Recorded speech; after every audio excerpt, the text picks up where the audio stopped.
Data science end semester previous year question 2022 unit 3 के unit 4 के question number 4 में वो इसमें पूछा गया है, क्या पूछा गया, what do you understand by unsupervised learning. Unsupervised learning से क्या समझते हो, how it is different from supervised learning, describe the step of K mean algorithm, explain it using an example, and what are some stopping criteria for K mean clustering, what are the weaknesses of k-mean algorithm. So let's see the solution.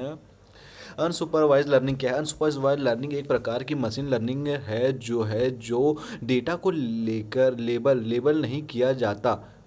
इसका मतलब है कि हमें केवल input data दिया जाता है और हमारा मॉडल खुद पैटर्न और स्ट्रक्चर ढूंढता है। उदाहरण, अगर हमारे पास कस्टमर के डेटा है, जैसे उनके खरीदार का इतिहास, जो अनसुपरवाइज लर्निंग उनके आधार पर ग्रुप बना सकते हैं, जिन्हें क्लस्टरिंग कहते हैं। सुपरविजन और अनसुपरविजन लर्निंग एस्पेक्ट।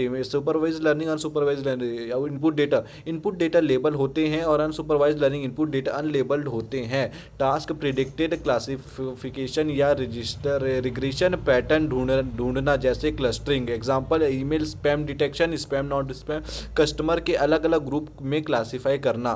के मीन एल्गोरिथम क्या होता है। के मीन एक क्लस्टरिंग एल्गोरिथम है जो डेटा को के क्लस्टर में बांटता है। इसका उपयोग तब किया जाता है जब हमें डेटा के बीच के ग्रुप या कैटेगरी को पता लगाना है। Step of K mean algorithm, choose के नंबर ऑफ क्लस्टर। शुरुआत में के क्लस्टर चुनें। इनिशियलाइज सेंट्रॉइड, रैंडम क्लस्टर के सेंटर सेंट्रॉइड सेट करें। एक्सर पॉइंट टू क्लस्टर, हर डेटा पॉइंट को उसके सबसे नज़दीकी सेंट्रॉइड के क्लस्टर में असाइन करें। अपडेट सेंट्रॉइड, हर क्लस्टर के लिए एक सेंट्रॉइड क्लस्टर करें।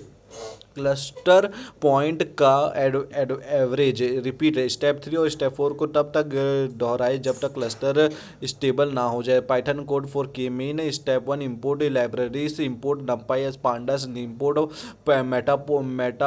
Matplotlib pyp lot splt from sklearn dot dataset, import make blobs from sklearn dot cluster, import kmean. Step 2, generate some data equals to make underscore bulbs and samples equals to 200 centers 3 random state 42 clustering std 1.5. Step 3, apply k-mean clustering and clustering equals to 3 random underscore std equals to 40 k-mean clustering.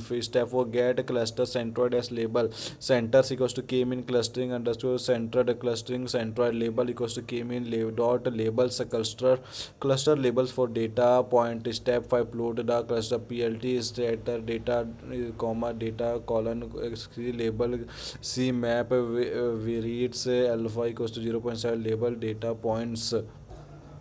So output explanation, graph output. Data point different colors are grouped into 3 cluster centroid red x is repeat the center of each cluster. Example in Hindi, मान लीजिए हमारे पास बच्चों के height और wait का data है कि mean उसका उपयोग करके बच्चों को 3 ग्रुप लो मीडियम हाइट साइज में बांट सकते हैं। शुरुआत में 3 रैंडम सेंट्रॉइड सेट होते हैं। हर बच्चों को सबसे अलग नज़दीकी की क्लस्टर में डाला जाता है। सेंट्रॉइड को अपडेट किया जाता है। प्रोसेस तब तक दोहराया जाता है जब तक क्लस्टर फिक्स ना हो जाए। समरी, अनसुपरवाइज्ड लर्निंग में डेटा में पैटर्न ढूंढा जाता है बिना किसी लेबल के मीन क्लस्टरिंग एल्गोरिथम डेटा को के ग्रुप में बांटते हैं। कोड रन करके क्लस्टर और सेंट्रॉइड को विजुअलाइज करें।